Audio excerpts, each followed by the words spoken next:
那之前呢，我一直在讲南岛人、巨人和隼人，带大家看遍了海洋文明的谜团。但我现在呢，却站在了距离海洋1000多公里的陕北黄土高原石峁遗址。那这里呢，极有可能就是传说中的黄帝部落的大本营。大家好，我是阿斐。最新的一集呢，我们来到了石峁遗址，讲南岛民族。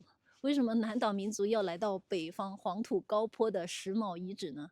其实他们之间有着千丝万缕的关系。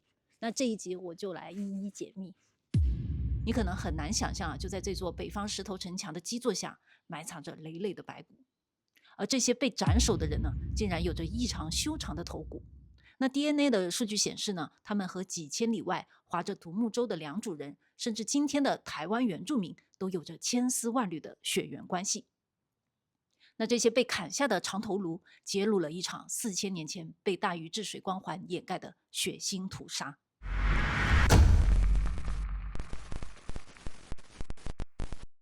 那在搞清楚石峁长头骨的秘密之前呢，我们得先去一趟福建的奇河洞。那这里发现了10000年前的人骨。那这趟探寻之旅呢，真的是差点要了我的命啊！一路全是落石，但是为了找到答案，也是值了。那重点来了，这里出土的奇河洞3号头骨长得非常奇特。那这是一个极端的长颅形头骨。那数据呢是最诚实的了，它的头颅骨长度达到了193.6毫米。那脑容量呢高达1736立方厘米，那这是什么概念呢？比现代人的平均1400立方厘米，还有甚至比大科学家爱因斯坦的1230立方厘米都要大得多。那科学家呢提取了 DNA 呢，惊奇的发现，那这种基因呢在现代的福建汉人身上已经很少见了，但是却在海峡对岸的台湾阿美族，以及远在几千公里外的南太平洋岛民身上找到了高度的匹配。那请记住这个特征啊，长头颅，那它是我们今天破案的关键线索。那我们把视线拉回到陕北的石峁，那在古城的城墙根下呢，考古学家发现了密密麻麻的集中埋葬坑。那这里面的头骨呢，全都是被残忍的砍下献祭。经过测量呢，这些头骨的长度通常超过了184毫米，而当时的石峁本地人呢，也就是北方人的头骨，通常只有176毫米左右。那这8到10毫米的差距呢，在人类学上就是一个巨大的种族鸿沟。那这里有一个决定性的证据，颅指数 CI。那长颅形呢，它一般是小于75，那这是奇河洞人和石峁献祭头骨人的特征。那圆颅形呢是大于80，这是石峁本地人和北方汉人的特征。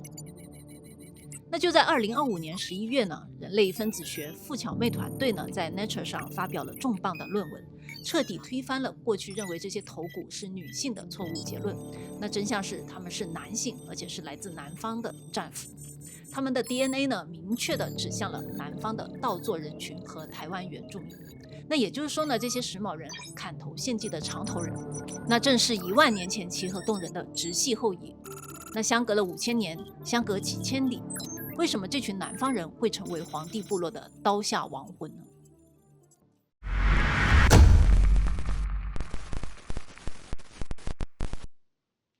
那让我们把时间倒流回8000年前，那是一个全新式大暖期，地球呢比现在平均热2到4摄氏度。当时的长江下游呢，热得像现在的海南岛。那福建的奇河洞呢，当时简直就是伊甸园，有梅花鹿啊，还有野猪啊，还有人们还驯化了水稻，日子过得太好了，人口就大爆炸。那奇河洞的山谷呢，养不活这么多人，年轻人呢就被迫分家。那这一群长头人呢，开始了一个伟大的迁徙，一支呢留在福建，演化成可丘头文化，后来跨越了海峡，成为台湾原住民的祖先。那另一支呢向北进发，来到了浙江的萧山，创造了跨湖桥文化，发明了世界上最早的独木舟。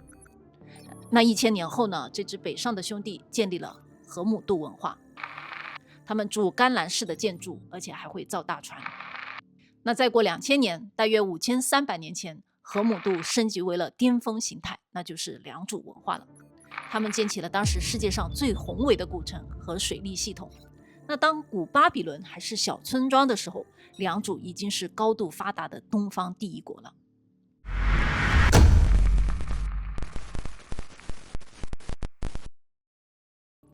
那科学家对比了古 DNA 呢，发现良渚人的遗传特征呢和北方人的差异是很大的，但是呢，它和台湾的阿美族人还有泰雅族人的是重叠度高的惊人。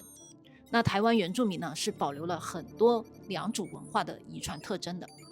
还有一个更残酷的证据呢，就是地中海贫血。虽然叫做贫血呢，但它其实是良渚祖先留下的基因护盾。在古老的南方水乡，疟疾横行，为了生存呢，我们的祖先呢演化出了这种基因，用轻微的贫血的代价换取了对疟疾的抵抗力。那看这张分布图啊，它和良渚人、百越人还有南岛语族的迁徙路线是完美重叠的，而在北方的黄河流域是几乎没有的。那正是这个基因护盾呢，让后来逃难的良渚后裔在穿越充满瘴气的丛林逃往台湾和东南亚时，没有被瘟疫所灭绝。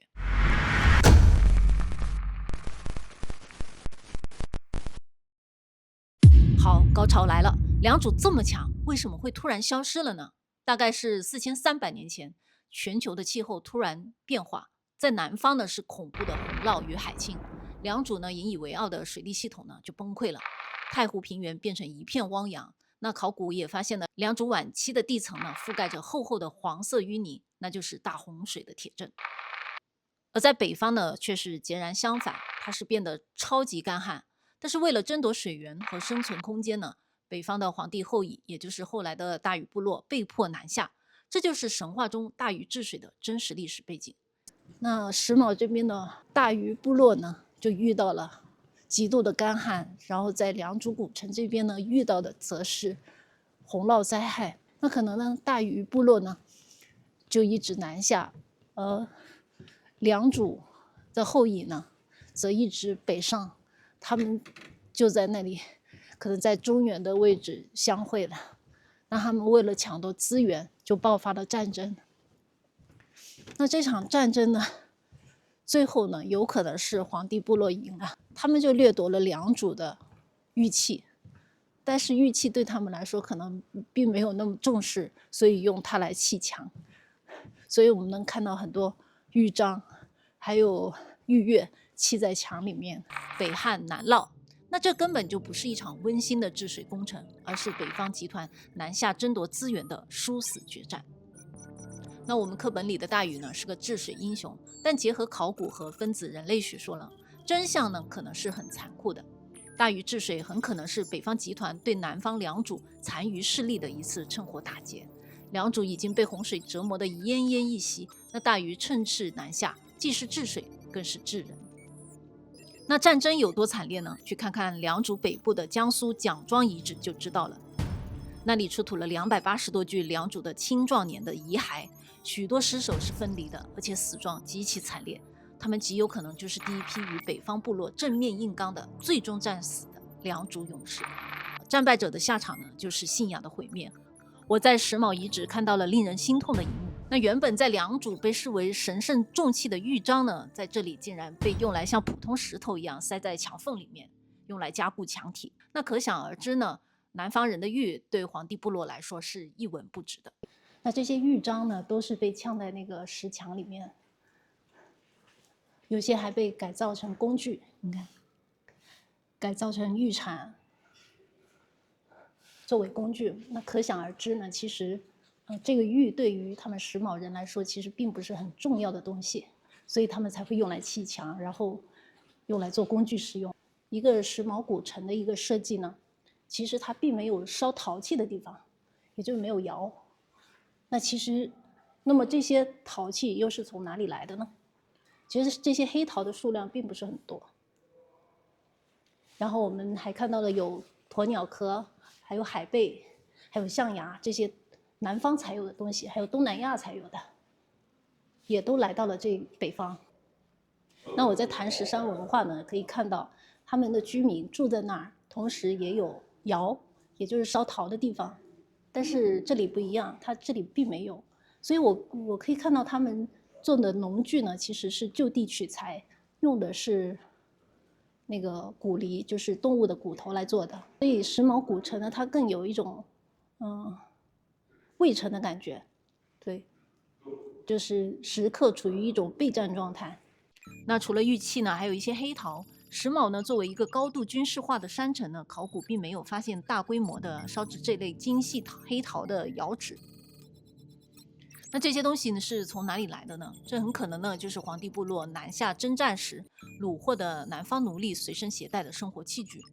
那良渚后乙呢，也就是传说中的三苗蚩尤集团的组成部分，那被大禹部落征服以后呢，被押解到了北方，最终变成了城墙下的奠基牺牲品。那这种针对南方人的杀戮呢，并没有在大禹时代结束。1000年后的商代殷墟呢，我们依然能在祭祀坑里发现这种长头颅的南方人，他们的悲剧呢，在历史上延续了很久。那良渚彻底灭亡后呢，幸存者四散逃亡，开启了中华大地上最悲壮的分流。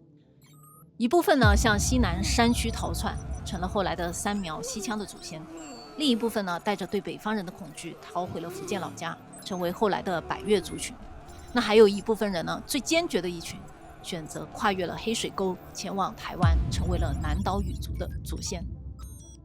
那所以呢，为什么台湾原住民的传说里呢，总是有大洪水的影子？那是4000年前他们的祖先在良渚古城经历的那场末日浩劫。